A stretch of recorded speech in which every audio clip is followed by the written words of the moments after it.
Hello and welcome to this short video on workshop 2. I will try to introduce a little bit what is about this workshop, and I will also try to give like some instructions about what we're going to do. So maybe you will be ready to start, but during the workshop I will go and give you more details on how to do this. So the workshop 2 is about the data analysis of the qualitative data that you collected.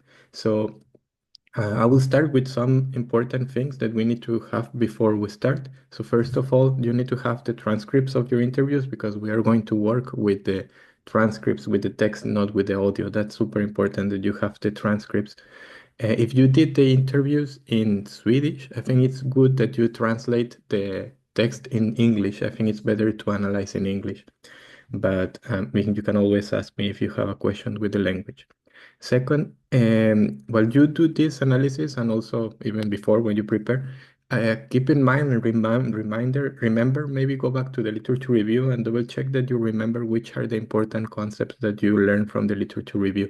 I always told you that it's important to identify two, three, or four concepts that are very important. So that will be also important here when we do the analysis. Also schedule some time to do the analysis. I mean, we have at least 2 hours during the workshop, but maybe you will need a little bit more. I don't know. Let's see. I think maybe because there is not a lot of data and you are 6 people in your groups, maybe you can do it in these 2 hours. But feel free if you need more time, let me know and I can give you more time to finish the analysis. But for this assignment, I think you can do it in the 2 hours that we have scheduled. In your thesis, you will definitely need more time.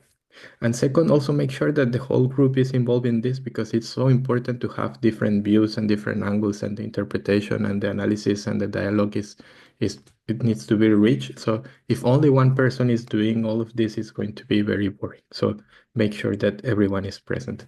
So after all this kind of preparation, let me go to explain step one. So for step one, we will work with the transcript. So that's a very important thing. We will have the transcript here. I have a picture and I will show you in more detail how it looks like. But that you need to have the transcript. That's the first thing, and you will work with the transcript. So the goal of this step one is to use colors to identify key concepts. Concept, this word concept, is the smallest unit of analysis of our analysis. So concept is the smallest thing that we are going to use, the smallest unit.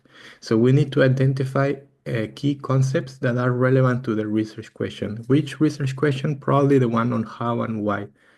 How and why X affects Y. You remember you have that in your assignment or your research question in your thesis. But for this workshop, keep in mind the research question for your assignment. So let's try to identify key concepts. How many concepts? I will say something, I think 20 is a good benchmark, but I mean, you can have more or you can have less, it's also fine. But I think 20 is, I think, the average number that will be the ideal to have 20 different concepts that you identify them. So how do you identify themes in your transcripts? Well, while doing this, I think you need to keep a balance of two things. You need to keep a balance between identifying things that emerge from the text, like something that they are talking about in the transcript. I will show you an example, but maybe they are saying like sustainability is the most important thing in my life. It's like it's the core of my life, my philosophy. So maybe from that phrase, you can identify a key concept which can be philosophy or life philosophy or something like that. That can be the concept.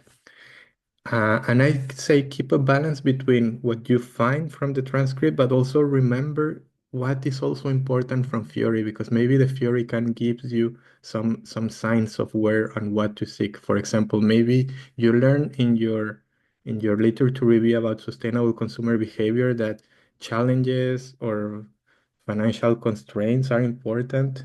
So also keep in mind that when you do the analysis, did you identify something that they say related to challenges? Maybe someone can say like, yeah, sustainability is so important in my life. It's the core of how I see life, my philosophy. So you can code that part as philosophy, and then they can add, but it's not easy to live sustainably because the maybe sustainability is expensive.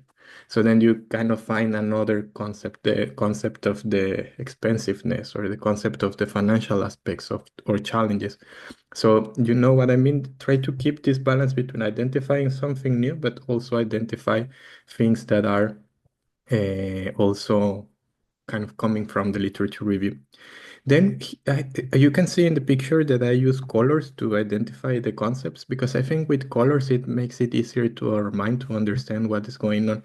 And take a look at this suggestion. Try to use similar colors for concepts that are related. I will show you in more detail in a second, but I think all the greens are similar concepts. For example, we can talk about sustainability advantages, sustainability um, positive side effects, sustainability goals. All of these are maybe different concepts that are a bit similar because they are like the outcomes, they are have a positive kind of taste and so on. So try to identify concepts that are also related in between a little bit and use similar colors to identify them. Try to change to a different color when there is a different concept, a concept that is maybe the financial and the philosophy. I think they are very different concepts, right? Like the philosophy of sustainability is more kind of cognitive, and the financial is very material, it's about money. So I think they are very separate. So when they are separate, maybe use different colors, and when they are similar, maybe use different kind of type, like the same color but with different uh, level, like here, like light green or stronger green. This process that we are doing is called semi-open coding because it's not totally open. That's why we are kind of backed by the literature. We already did our literature review, and it's very helpful that we already have like a view of what's going on. We know there are some things that are important.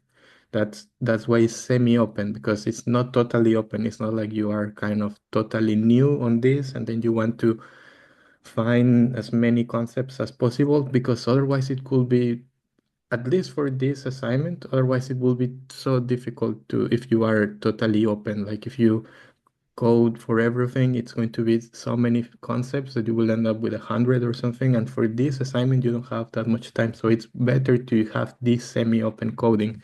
In your thesis, maybe you can do open if you want, but I think also in the thesis it's good to have semi-open because you will have so much data that maybe it's good to have some in between point.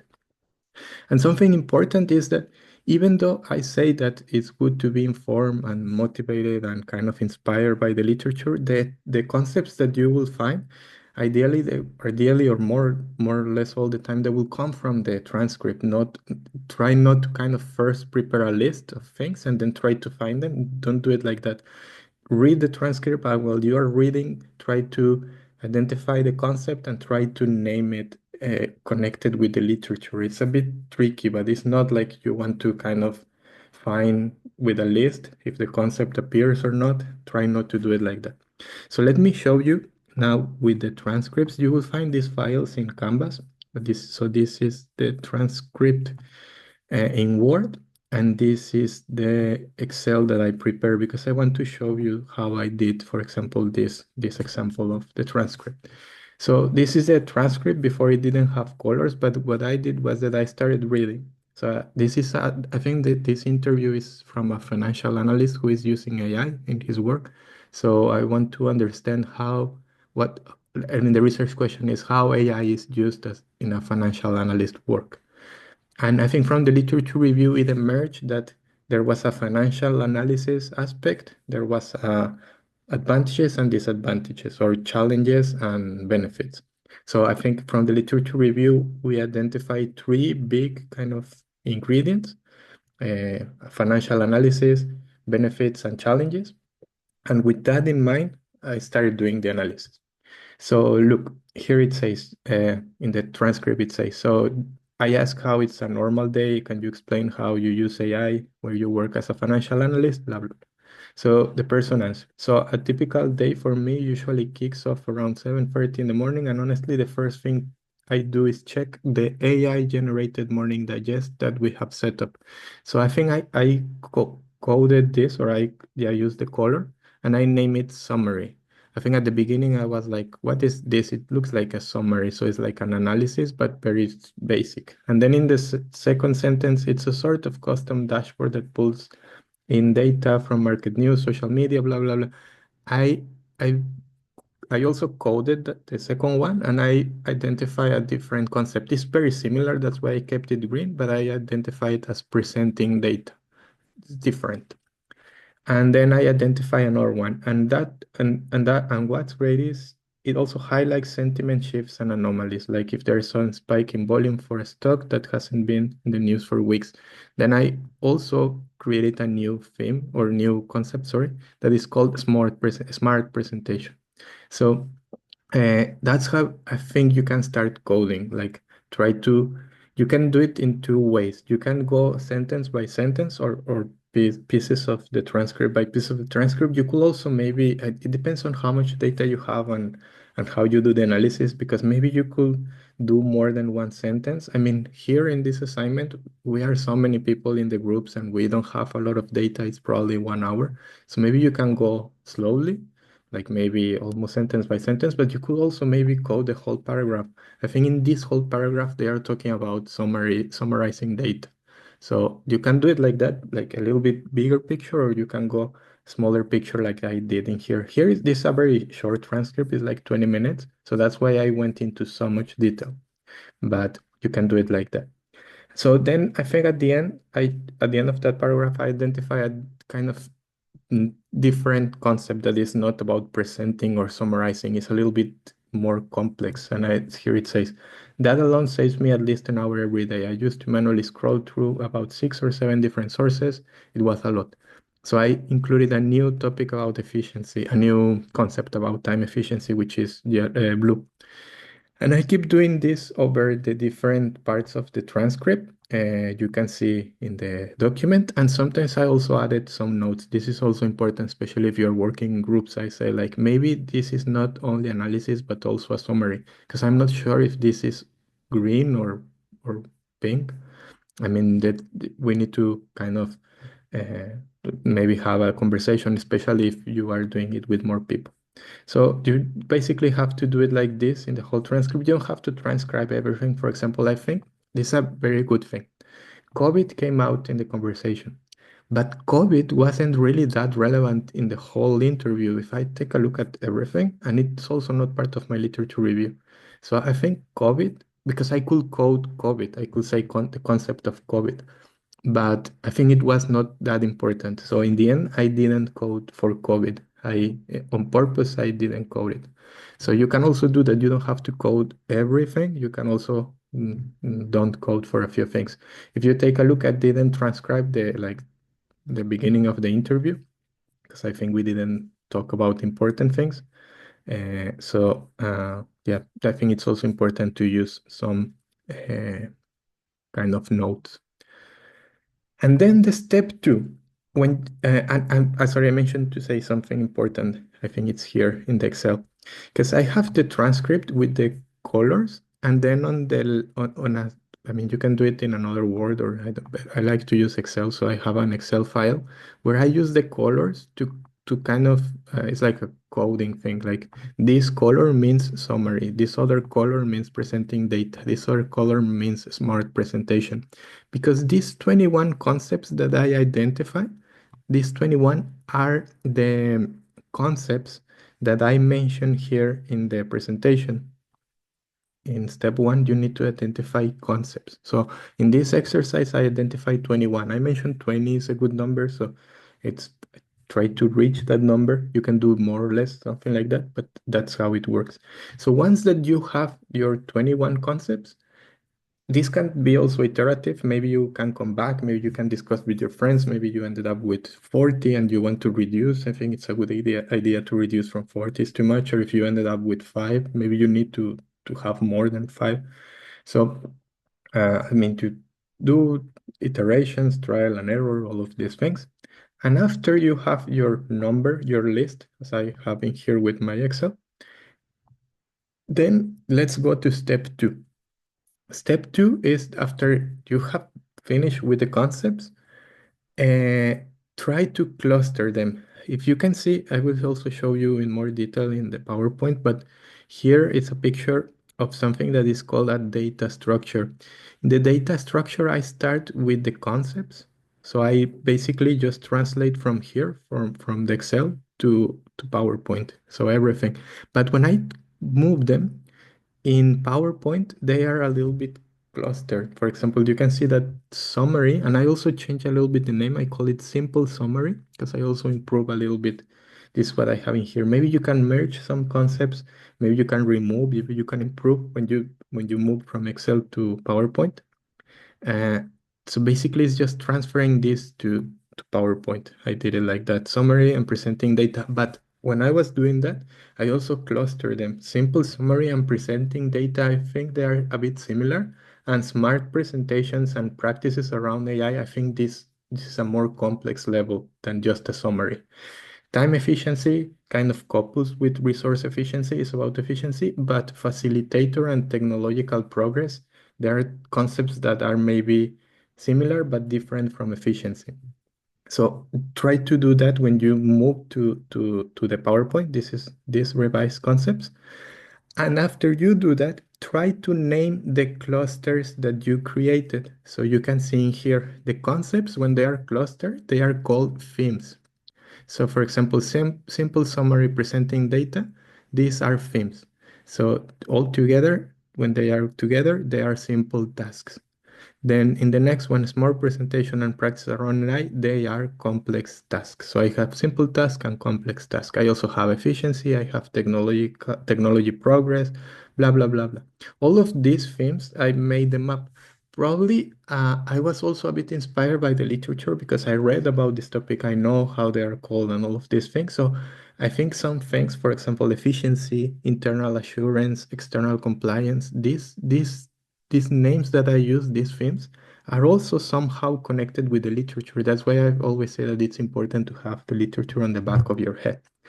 And then do the same. Try to cluster themes that are similar into aggregates. Aggregates is the final outcome. Aggregates is like the biggest unit of analysis. So there should be less aggregates. I think aggregates, maybe there are four, three, or two, I will say.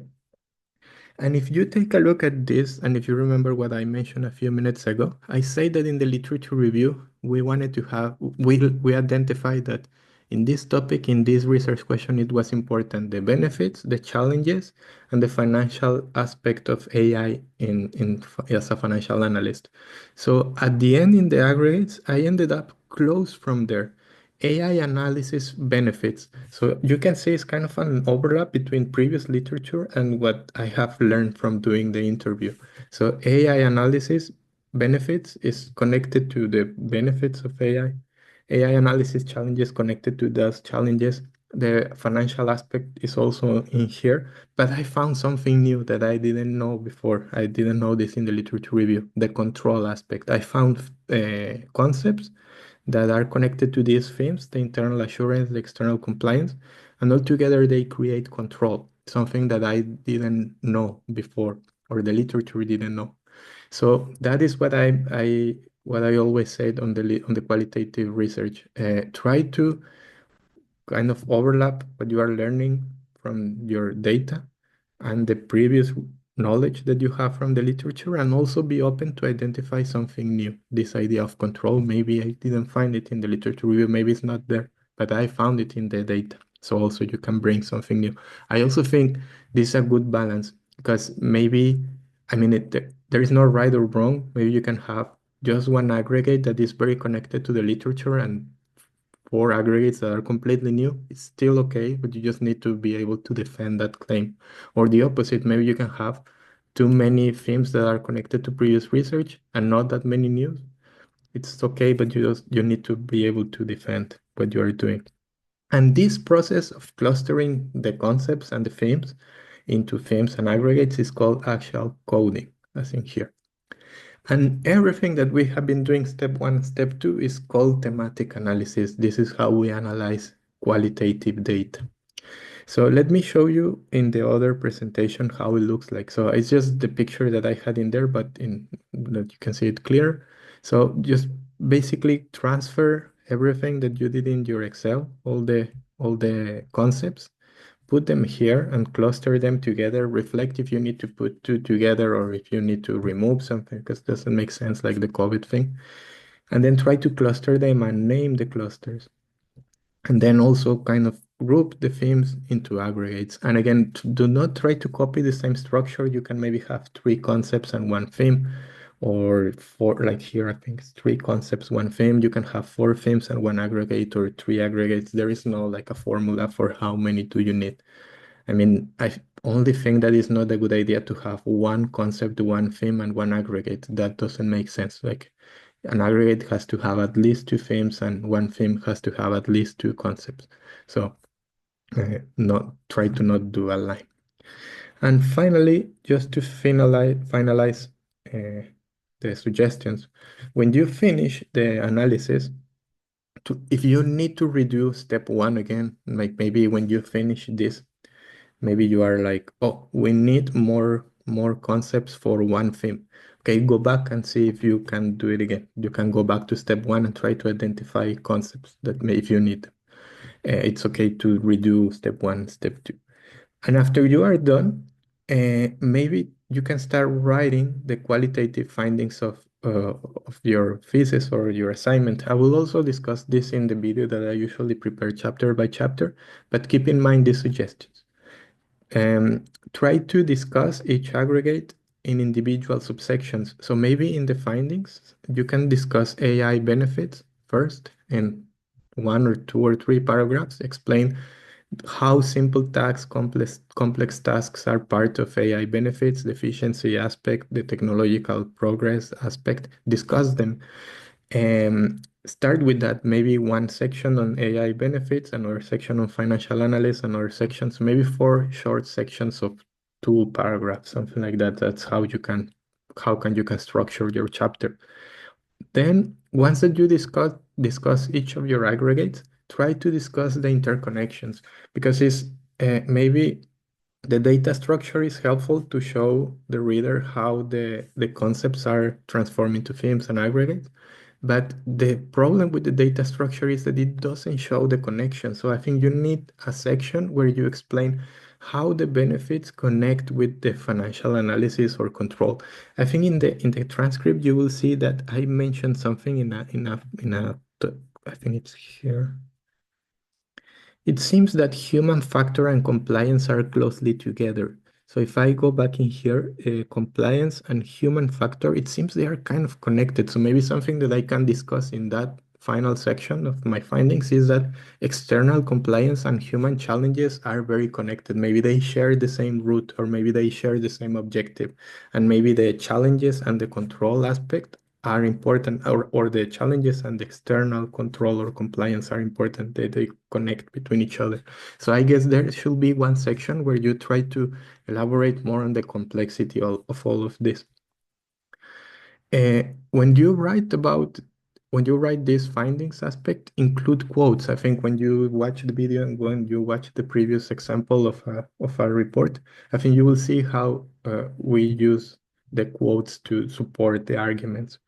And finally, connected to what I just mentioned with the connections between this and that, maybe you can also prepare a new figure, not the data structure, but a figure where you also it's like a framework where you can show how your themes and concepts, sorry, themes and aggregates are connected.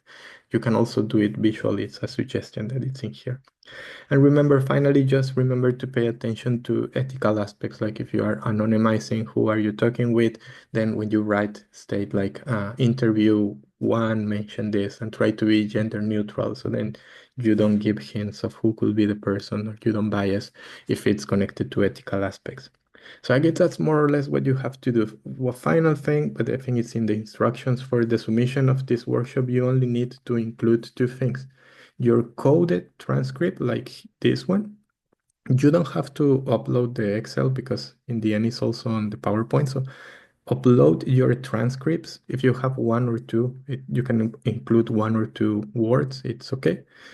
And the data structure, you need to upload these two things, the coded transcripts and the data structure. That's what you have to upload for your for this workshop.